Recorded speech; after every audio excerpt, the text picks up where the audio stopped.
Thanks for tuning in to Real Critics. I'm Richie. I'm Frank. And this installment of Real Critics, we're doing the top 5 movies of 2013. You excited? I'm excited because you know what? There were a lot of great movies in 2013. There were. And I mean, being a top 5, you know, because we could do a top 20 actually. Oh my God, yeah. But I think that there were, you know, a lot of good movies put out. Yeah. It's hard to narrow it down to 5. You may agree or disagree, but it's just, we did the best we could. This is like I'm going to be up at nights. I wonder if they actually did agree. I'm kind of gonna. Really? I'm kind of gonna think about it. But anyways, how about you do your number 5? All right, we'll do my number 5. Okay, my number 5 I chose actually a comedy. You know, it doesn't have to be suspense or action or thriller, you know. But I chose This Is the End. I have to say that I laughed my ass off from start to finish. You know, I mean, it was just all of it. I mean, the cast they assembled for everybody, real actors playing like actors almost. You know, they're acting on themselves. It was just hilarious. I like it the more I see it. I've seen it like 2 or 3 times now, and every time I watch it, it's funnier to me for some reason. Like the first time I saw it, I was like, oh, okay, it's gonna play. But then the second time, like there was just so many like parts that were just you did laugh, you LOL, God. And it's just I didn't LOL. I laughed my ass off. You know, yeah. I mean, I wouldn't necessarily put it in the top 5. I understand you wanted to put a comedy in there. I knew you wouldn't. But that's just my opinion. No, I just thought it was just the whole premise of the world ending, and you know these comedians. Don't get me wrong, like some of the scenes of James Franco giving them the bird when he's going up to heaven, and God's like, cut that bitch. No, sorry. And of course, it had Channing Tatum on a leash with that leather mask. Being a bitch, that was hilarious. Good for him. Great. That he's cool enough to be. I'm saying I'll do it. And even the chick who played Hermione and Harry Potter, you know the movies. Oh God, she was hilarious. Yeah. I mean, she wasn't really put in a comic situation, but it was just the way they played her out. It was just. I thought it was hilarious. I thought it was funny. I thought it was definitely worth putting into your top 5. Yeah. My number 5 movie is Pacific Rim.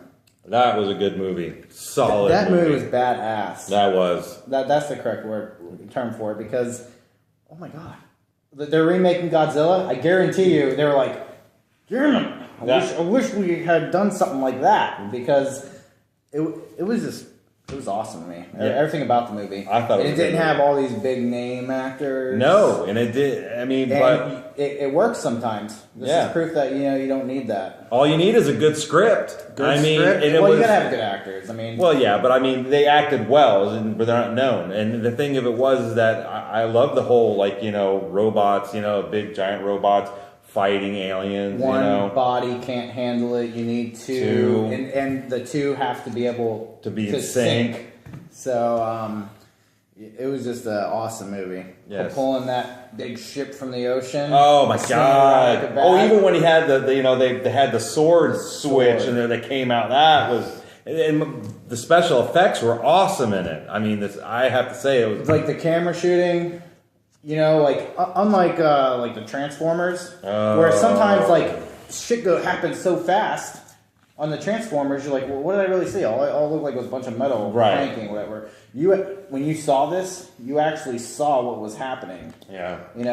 Okay, I just saw the robot fucking uppercut the big ass Godzilla looking thing. Yeah. You got to see everything clear. It made the movie better. I definitely thought it was a good movie too. Okay. Let's go to my number 2. 4. That too? We'll get there. I promise you we'll get to that. I know. Well, I'm counting backwards. I'm going to say Hobbit 2, the sequel, Decimation of Smaug. I thought that, and I'm a big Lord of the Rings fan. I thought when they brought out the Lord of the Rings trilogy, that was just phenomenal. The actors... I mean, they already had the books to go off of, and they didn't really stray away from it at all. And when they did The Hobbit, it's the same thing. Peter Jackson was on board with it. It brought everything together, and I don't give a shit. Anybody who says, like, you know, they didn't like Gandalf or they don't like Gandalf in this role or anything like that, okay, don't know shit. Go watch Green Lantern. I thought The Hobbit 2 was pieced together great. I mean, don't get me wrong, there's a couple slow parts. It's 3 hours and 20 minutes long, so I mean... That's a little much. There's a little dialogue in there as well, but I mean, I thought it was just... I love The Hobbit. Loved the Lord of the Rings. I thought it was just... It was good. Special effects were awesome. I bet they were. I bet they were. Is that all you got? No, I bet they were. I got more. I bet they were. I have never seen, and I've tried to watch the Lord of the Rings movies. You know, I've seen bits and pieces, and I wanted to get into it. I just couldn't. That's because you were at home watching freaking Harry Potter. If you're asking me what one would I'd rather watch, I know what you would rather watch. It would be Harry Potter. Of course. Why do I want to watch a bunch of small little people with big ass hairy feet walk around? There wasn't just protecting that. The ring. Are you kidding me? That's all you got from that. You never really understood it. You'll never get it. I just told you I couldn't. And Harry Potter was so much better. Here's a kid who goes to school for how many years and he only knows 3 spells? They made 8 movies. Woohoo! They made 8 movies. I know they made 8 movies because it had so much hype behind it. Must have had some success. It had great success. I haven't even seen all the Harry Potter movies. still don't agree with it being the best, though. I mean, really, you know, it didn't have anything. Lord of the Rings rocked, man. The Hobbit rocked. Orlando Bloom elves. Killing orcs and fucking elves, demons, fairies, and dwarfs. Oh, wait a minute. In Harry Potter, you're going to tell me that they had some sort of, like, you know, substance as, like, being villains? Except for the man who should not be named. Did you watch Harry Potter? Yeah, I did. I watched 1 or 2 of them by mistake. There was nothing else on. And I'm sorry that I watched it, too. Sucked. I don't know. Too bad they weren't made in 2013. I had to bomb the shit out of it. Okay. All right, sorry. My number 4 is Olympus Has Fallen. I like Gerard Butler the more and more I see him. I mean, Law-Abiding Citizen, awesome movie. This one... Such a malevolent character in that. Very malevolent. Anyways. How badass was he? Badass. You know, and... You know, that's the thing. He could play that. He could play badass or he could play good guy. He played it so well. He played it well. It was a great movie. Yeah. If you haven't seen that, check that out. Check it out. It's definitely worthy of like at least the top 10. Oh, yeah. You know, I liked it so much I put it in my top 5, but yeah. What do you got for number 3? Number 3, I'm going to go ahead and throw it out there. One of the best zombie apocalyptic movies, World War Z. It's my number 3 as well. Really? So we can do this together. Let's do it, man. Let's go ahead and pick something again. Brad Pitt, I was a little worried at first, but you know what? He delivered. He delivered it. He delivered it great. He delivered awesome. I think the zombie concept, where they weren't just, you know, headshot, you know, they were badass, campy stuff. Oh, crawling on each other up the wall, running over buses, and it had one of the greatest ways. I mean, the way they defeated, or the way they ended it. They ended it, but I mean, the way they actually had a way to defeat the zombies, which is setting up the sequel. You know, you had to infect yourself with a disease of some sort. Because go figure. A zombie doesn't like. I don't want to get sick. Could catch a cold. Oh no. AIDS virus. Oh my god. But no, they needed healthy blood, is what it was to survive, and that's what I thought was awesome about this. Is that, you know, when they finally figured it out, you know, especially when the doctor, you know, who was supposed to go ahead and crack this thing from the get-go, shoots himself on the plane. Yeah. Which was, I mean, it wasn't funny, but I mean, that was pretty cool, you know, how they did that. And Brad Pitt's like, oh, great, you know, now we got to, you know, start all over. The movie was awesome. Well written, well directed, well acted. I mean, great zombie movie. Yeah. The best. I would say the best zombie movie I've ever seen. The best. Easily. All right. My number 2. I got Iron Man 3. You know what? I watched it on TV last night. It was on. Man, I couldn't disagree with you more. That wouldn't even make my top 10. I wouldn't even make my top 20. Sorry. How do you figure? Because you know what? They put, once again, Hollywood screws up the superhero concept of a good movie. The Mandarin is a freaking out-of-work actor that AIM found and said, we'll just make him this big terrorist. And they made a super villain. They made a super villain who was totally badass.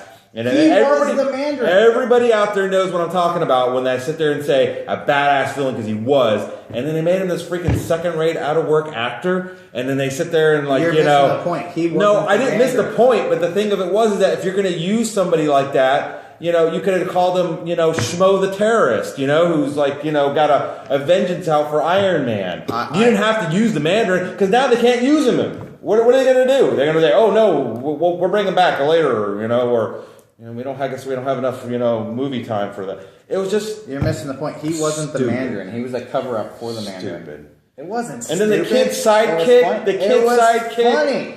Did you really need a sidekick in that? Really? It worked. How many times has that failed in past movies where you sit there and you throw in a sidekick? Worked. Call George Lucas up, man. He'll tell you all about Jar Jar Binks.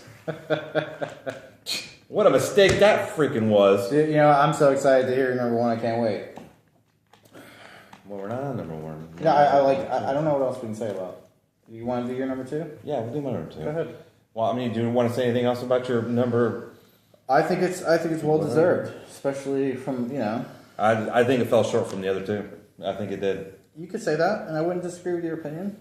I know you won't. I think it was, as far as the movies that came out in 2013. Don't blow up. We're not going to fight. I'm just going to stab him in the face. Yeah, he has a thing with my face and pens. Anyways, so we'll go ahead and go right to my number 2, which I know that a lot of people out there, film critics, pan this movie, and I don't really think it should have been. It deserved so much bad reviews. I chose 47 Ronin. I thought this was I know the tale. I knew it before the movie actually. But I thought it was pieced together really well. I love Keanu Reeves in movies, he's awesome. Underrated actor. Very underrated. In my opinion, a lot of people would say he plays the same character in every movie he does. It sounds the same, same. But no, it's not true. You know what? It works. He plays the character, and that's the thing is he plays on the character instead of trying to create something else like Ryan Reynolds did in Green Lantern, I'm just saying that, he brought to this movie something really good. Even though, don't get me wrong, I know the critics hated it, and I know that's why we did this we started this whole thing is because we were tired of what critics said. Right. But I think that, the whole plot, the samurais, they were disbanded, becoming Ronins because their master had died, and they weren't going to be adopted into the new master, and they sought revenge, and they wanted justice, and they got it, and even though it was wrong, becoming almost like, vigilantes or Ronins. Right. But the ending, and I'm going to spoil it, they had to kill themselves, but they died with the honor of being a samurai. And that was what was gripping. That was the best thing. They knew that what they had to do, they had to kill themselves, and they did it because that was what their laws have stated, and they did it, but at least they got to die like samurais. And that was like one of the best things in the movie. Because, at the end of the movie, we'll let everybody live and we'll be happy. It wasn't a happiest ending, but it was a great ending for it. Yeah, great endings to movies doesn't always have to be happy. They live or whatever. Happy ever after. Exactly. Tragic endings make good movies as well. Exactly. And I thought I haven't seen it, but I'm hoping that you do. Despite what the critics say and you ruining the ending for me, and everyone else who hasn't seen it, I'm still gonna watch it. Okay, sure. I love it. I know. Number 1. Tell me if I'm wrong, but I believe we have the same number 1. Did you look? Best movie. You looked at mine. No, you have a little tiny pad. I have this big sheet of paper. Actually, did you copy me? We chose the number 1 the same movie of 2013, The Man of Steel. I'm sorry to say, but you know what? And I really hate it because I'm a big Marvel fan. I started out reading Marvel comics because DC was too stupid. It was too cheesy, too goofy, too crappy. But you know what? DC has definitely come over leaps and bounds of making Man of Steel is a badass movie. It's hands down. Easily the best movie of 2013. Oh, God. The special effects, you can't say anything more about it. It was just, it wasn't over special effects. It's not just that. It was everything. That's what I'm saying. It wasn't over special effects. It had everything in line with being like, not too much. And it had like, it wasn't too cheesy or anything. Oh, Superman was... I wasn't crazy about the casting when I heard about it for like Lois Lane and Perry White. I wasn't crazy. Henry Cavill. Yes. Fucking awesome. God, he was... And you know what? He got huge. Oh, yeah. He was always in shape. But he got badass. He was the comic Superman. Exactly. That we loved reading about. The comics or the Superman cartoons. Yeah, I even loved General Zod in this one. He was good. Michael Shannon, right? Yeah. Michael Shannon. You know what? You watch him in Bad Boys 2. and if you're like, hey, guess what? In 10 years or however long since Bad Boys 2 came out, he's going to play General Zod and be badass. That was another casting thing where I was like, I don't know how this is going to work. But man, he nailed it. And tell me that freaking chick that was his second in command. Tell me that she... Some people got to pay money to get their ass kicked by somebody that good looking. You going to reach out for her number as well? No, Brittany's going to call. Okay. You let me know when it happens. But I'm just saying that, yeah, definitely Man of Steel. It had like you could almost say like a depressing factor to it kind of in the beginning. Like, yeah. It was just, but I kind of like that. Yeah. Because it builds it up for the end. And you know what I liked about it? Russell Crowe didn't have to sit there and demand a huge part in this movie. And usually he's like, I have to be the center of attention. He played an awesome Jor-El. Yeah. Great. Even Kevin Costner, which I hate how they killed him off. I didn't like that. I dislike that part. If there was one thing I didn't like about the movie, stop. Don't save me from the tornado. Yeah, even though you saved the bus. Even though you could have just ran and got the dog and not broke your ankle. No. Yeah. No.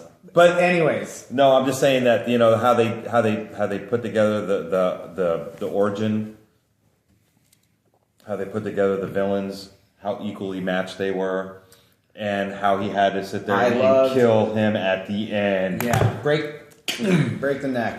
I'll simulate it with Richie right now. Okay? I'll sit there and I'll just. Dude, I know. I was just getting in the moment. Dude. But I mean, it was just definitely. You know what I liked about it? Thank you. When they did the eyes, the laser. Oh yeah, the laser beams. The way it like burned around their eyes, and even Superman at the end when he was using it, he still had to like shake it off. Yeah, like just the little things like that they did. The movie was awesome. I can't wait for the. Wait a minute, they're gonna put Batman in. Yeah, I can wait. Dude, don't judge yet. Don't judge. You know what I can't judge? I can't judge the fact that when Ben Affleck was actually announced to play Batman in the sequel for Superman, okay? I wasn't happy about it. Here's a guy who sat there and said, right after Daredevil, which I didn't think was a bad movie. I liked it. I mean, I really didn't like Colin Farrell that much as... There was a lot of other casts we could just... But for him to sit there and go, I'll never do a masked superhero character again because it hides my face. Well, you never know what's going to happen. And then it's like, hey, you want to do Batman? Hell yeah. Where do I sign? Guess what? How long has it been since Daredevil? I know it's been a while. It's been a long I have time. lots of reserve. And it's a shame that they try to do that movie then when there was other ones they probably could have done as far as superheroes. I just don't know how they're going to do it. I really don't know how. Because you know what? In the comic books, it can read great. But once you put it on the screen, it's all different. And you know how Hollywood screws it all up, I think it has potential to work. Okay, I well, don't think we can judge it yet. But anyways, Man of Steel, #1 movie, 2013. If you, for some reason, if you're one of the very few who haven't seen it, go out, see it. If you're one of those few that did not like it, go watch freaking Harry Potter. And if those same few, for some reason, didn't like this video, well, as always, fuck you. I don't give a shit. See ya.